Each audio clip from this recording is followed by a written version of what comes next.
Proceed. Thank you, Mr. Chairman. Good evening, members of the committee. I've been here before. I'm a lawyer. I'm married. I have 9 children. I've lived in Rhode Island my whole life. And I guess the question that always comes to my mind is, why is the government interested in this issue? And it stumps a lot of people. Why is the government interested in marriage?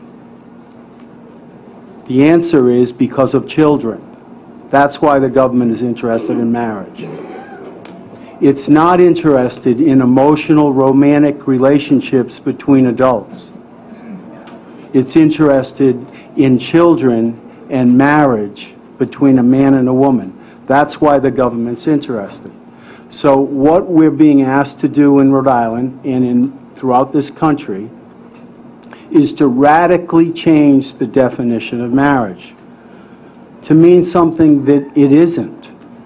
Because marriage has always been, and naturally has to be, between a man and a woman. Because out of that is the possibility of new life, children, for the community and for the society going forward. So marriage has always been different for that reason. What we did a couple of years ago was civil unions here. And we recognized and took care of the benefit issue in that argument. But there's a radical agenda to push to change the definition of marriage. I think that was a quick 3 minutes. Aaron, come on now. It's your constituent who's that. A little quick. Mr. Cavanaugh, you got another minute. That a girl. Thank you.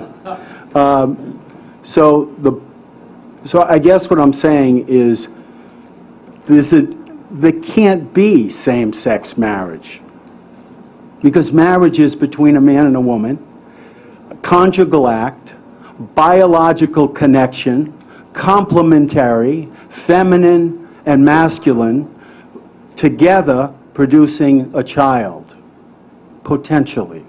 That's why it's special, it's unique. Same-sex unions have, incidentally, children are involved. It's between adults. That's what same-sex unions are. And there's an effort to equate it. And if you argue against it, you're viewed as unkind and not recognizing a civil right. This isn't about kindness, or this is about letting people have their freedom. But it's not to impose on our culture something that doesn't exist. The idea that a same-sex relationship is a marriage. It isn't. So the danger of that is that children will be incidental more and more. And I think this is an important point. Our culture will not teach that marriage is important. It'll just be one option for men. Over time, not in our lifetime, but over time, that's dangerous for women and children.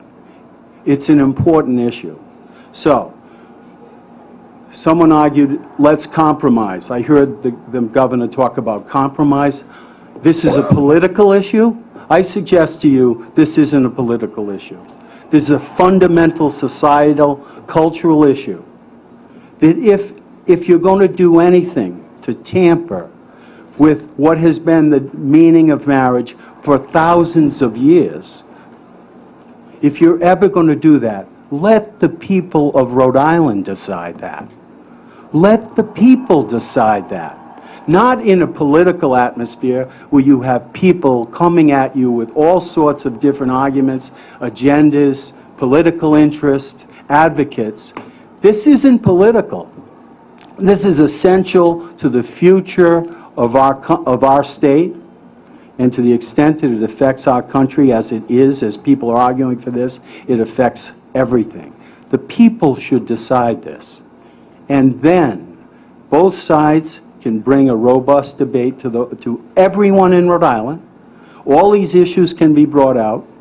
The interest of children, the interest of women, the notion that civil unions protect but are different than marriage. Let the people decide this. Thank you. Are there any questions or comments for this witness? Senator Hodgson. Evening, Mr. Cavanaugh. It is very nice to see you again this year, and I appreciate you sharing your positions and your intellect with this committee. My question isn't really even in the legal realm, but you know, I commented when you spoke here 2 years ago.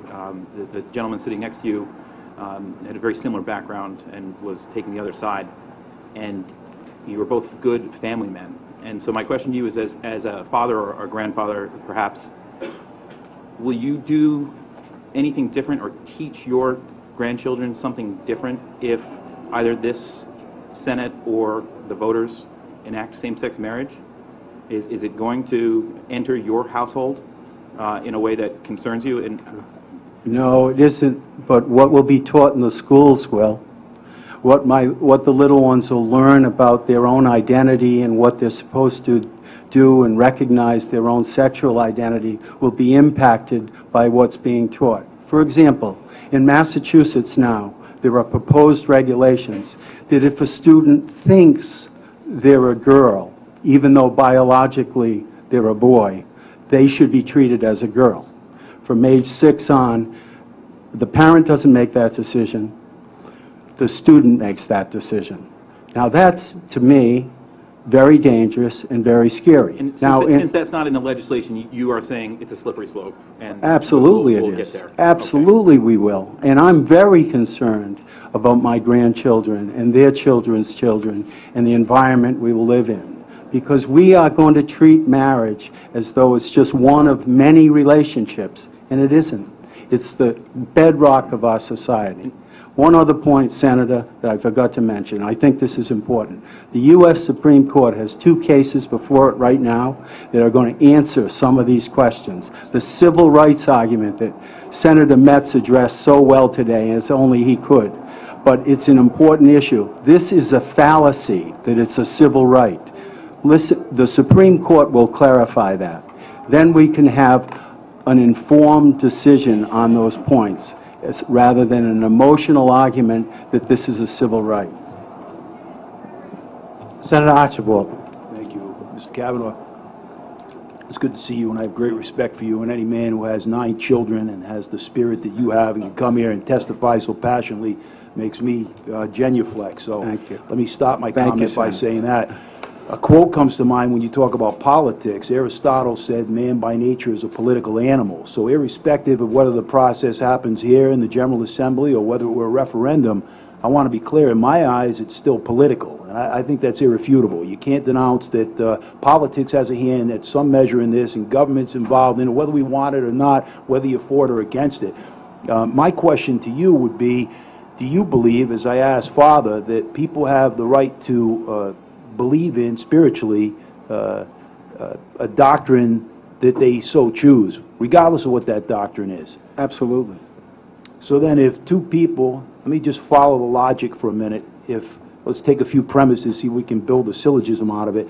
If 2 people believe in a certain spiritual philosophy, and we're going to be tolerant through our state and Roger Williams, the Catholic Church, and as you said, that 2 people can believe in any spiritual doctrine that they so choose, and they love each other, and we know love's a universal motion.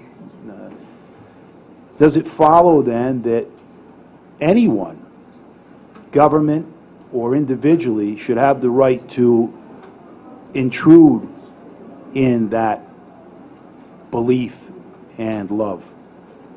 I'm keeping it real general intentionally. Sure. Number one, I didn't speak of him this spiritually. I could, but I think this is a secular issue. It goes beyond that. This is a natural law issue. Men and women together, married. That's what we're talking about. I don't think the government's interested in just 2 people and their relationship. The reason the government's interested in it is because 2 people can come together and have children.